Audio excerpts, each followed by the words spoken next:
Good afternoon. My name is Chris Cortez. My group members are Janardi Sennett and Puikai Yun.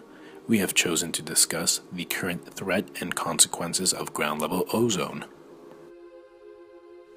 So, who is the target population? The target population are children. Who is the target audience? The target audience are the parents, and to an extent, adults in general. Here is the epidemiological triangle. Take a quick glance, because we will go into detail later.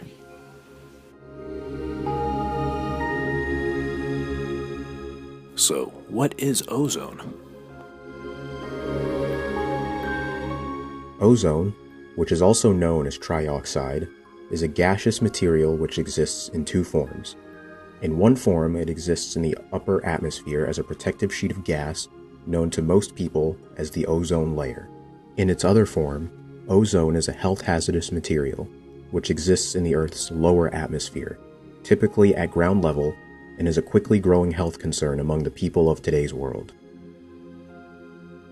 So what causes ground-level ozone? Ground-level ozone is the smog that is typically shown as the grayish gas hovering within or above some major cities across the globe, such as Beijing, China, Los Angeles, California, and New Delhi, India.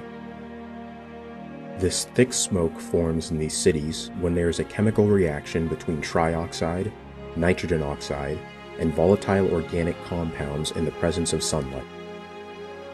At this point, the typically protective gas is now harmful to human health, especially during the summer seasons, due to the intense heat and the strong sunlight, which leads to a higher concentration of this smog within breathable air. What are some environmental factors for ground-level ozone? Some environmental risk factors for ground-level ozone are automobiles such as cars, trucks, and buses, to industries such as coal-burning facilities and power plants.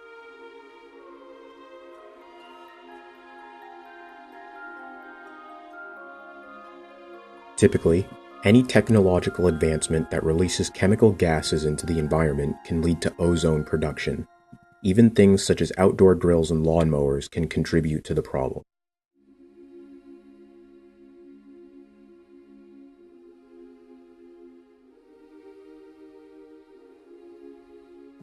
So, who's most at risk for ground-level ozone? While everyone in the presence of ground-level ozone is at risk for health problems, infants and children of urban environments are at the absolute greatest risk for developing adverse health effects, such as asthma, bronchitis, and lung disease.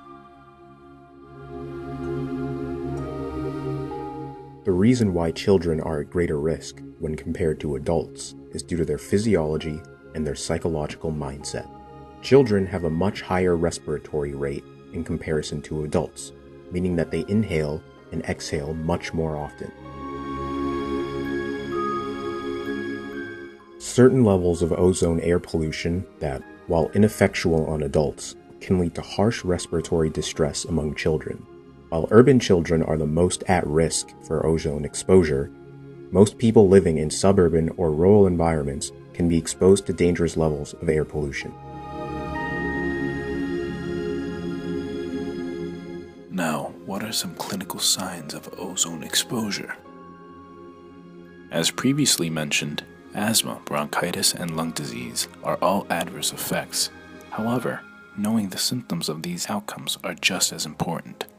If your child or infant suffers from shortness of breathing, changes in the voice, incessant coughing, coughing that produces yellow or green mucus, or mucus that is tinged with blood, wheezing, chest tightness, pain in the chest, shoulder, or unrelated back pains from coughing, low fever, or colds lasting more than 10 days. These are all symptoms of asthma, bronchitis, and lung cancer.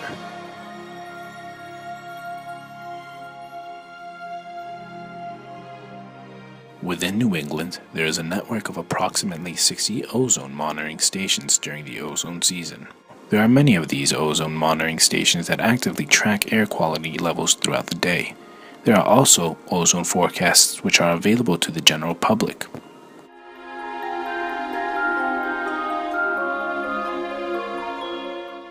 Here we have the air quality index. As the numbers get higher on the AQI chart, the more dangerous the air quality is. As you can see, green means healthy air quality, while red means unhealthy. A great site is airnow.gov. This site allows you to search up your region's AQI. All you have to do is type your zip code or choose your state. As you can see, my region has good air quality.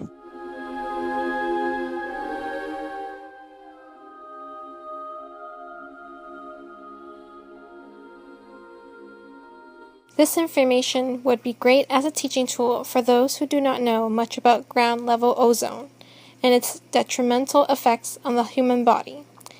Specifically, we would want to use this information to help teach parents about ozone and to let them see what they could do to help lower their child's risk for ozone exposure if the need arises.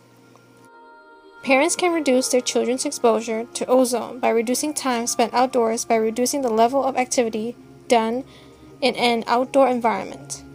Parents could also try to help with the ozone problem by advocating for more regulations on power plants and mobile sources, such as the EPA's Acid Rain program that reduces ground-level ozone by permanently capping emissions of nitrogen oxides from power plants across the East Coast.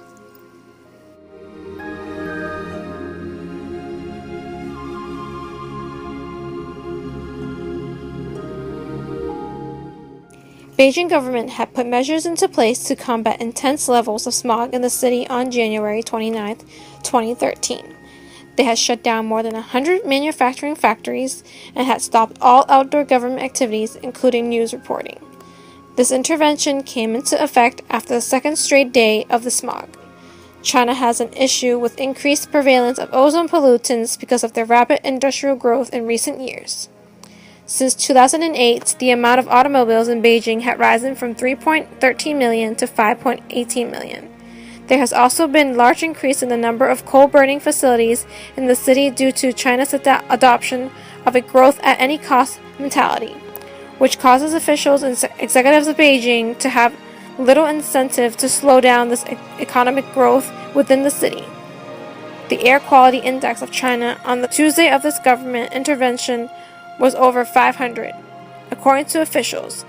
The Prime Minister Wei Jianbo had addressed the issue of this air pollution and had mentioned how the government would aim to cut the density of major air pollutants by about 2% while also ordering almost 200,000 older vehicles off the road in an attempt to promote cleaner energy use. He also mentioned a plan to grow trees over 250 square miles of land over the 5 years.